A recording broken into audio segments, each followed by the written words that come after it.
Hey students, this is lesson 411, part A. We're going to learn about exponents and exponential variation. I'm just going to give you a bunch of definition terms and show you how to use exponents to write numbers in a simpler form. I'm going to skip here to page 3. And just some definitions here. Numbers written in exponential form look like this, where the big number 2 is called the base, the small number 3 is called the exponent, and you can write that. So this is called exponential notation, writing it in exponential form. We could also write it in expanded form, and that would look like this. So the exponent just tells you how many times to multiply that base. And then you can write it in standard form, which is just figuring out what 2 times 2 times 2 is, which is 8, and that's called standard form. Now, exponents are just a shortcut for writing repeated multiplication problem, similar to how you used a shortcut when you were adding the same number over and over again. If you were adding 2 plus 2 plus 2, you could just do 2 times 3, which is 6. So notice the similarities here. When you're doing multiplication, you did 2 times 3, so the second 3 tells you how many times to add 2. So this 3 tells you how many times to add 2. And when we're doing 2 to the 3rd power, the 3 is telling you how many times to multiply by 2. So it's just a convenient, simpler way of doing repeated multiplication. All right, so let's do a couple problems here. The first example says write p times p times p times q using exponents. So remember, the exponent just tells you how many times you're multiplying by that base. So I can write that as p to the 3rd times q to the, there's 2 times there. And in algebra, we don't like any symbols, so we're just going to say p to the 3rd, q to the 2nd, like that. Now, just to kind of relate it to what you would be doing if you were doing addition, if you wanted to write this in a simpler way, you would just add how many times you're adding p. So instead of p plus 3, we can just do 3 times p. And instead of q plus q, you can just do 2 times q. So it's similar to how you would deal with addition, but just using multiplication. All right. So if we want to use exponents to represent these, we just count how many times we're multiplying by 7.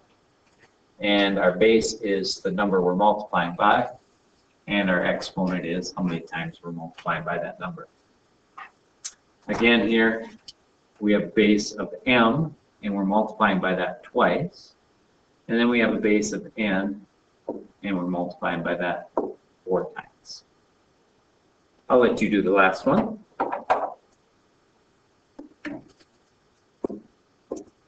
If you did it right, you should get x to the 3rd times y to the 4th. Just a little note here, any non-zero number to the 0 power is 1.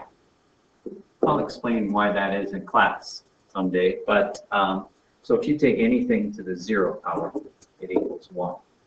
So like 8 to the 0 is 1. Anything to the 0 power, just to prove it to you, let's say I take 7 and I raise it to the 0 power.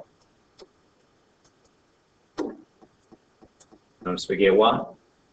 Even if I take a number like pi and raise it to the 0 power, I still get 1. So any number to the 0 power is 1 except 0 to the 0 power. All right.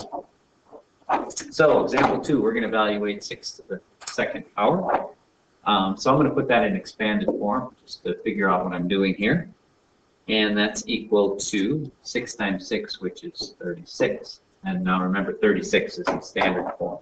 I want to do a couple similar problems so you kind of get the feel for these.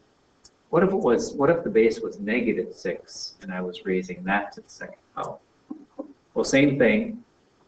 You need to multiply the base times itself 2 times.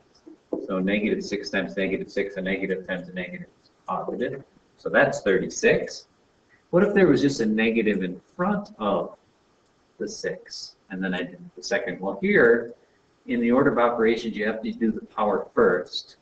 So this really means do 6 times 6 first, and then just make it a negative number. So that one equals -36.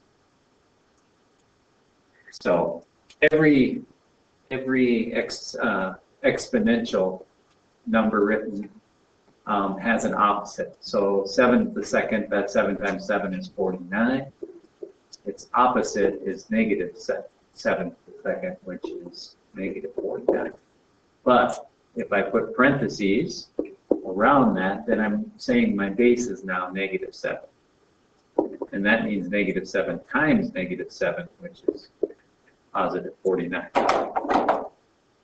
All right, I'm going to let you try the next 3.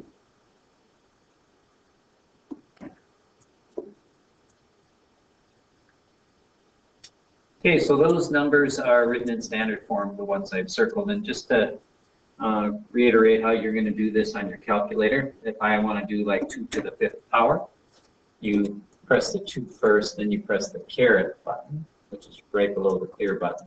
Then you put in your power, then you hit enter. And that does all that multiplication for you. All right. Let's, I think that's enough examples for today. The rest of it we'll work on in class. So I'll see you in class next time.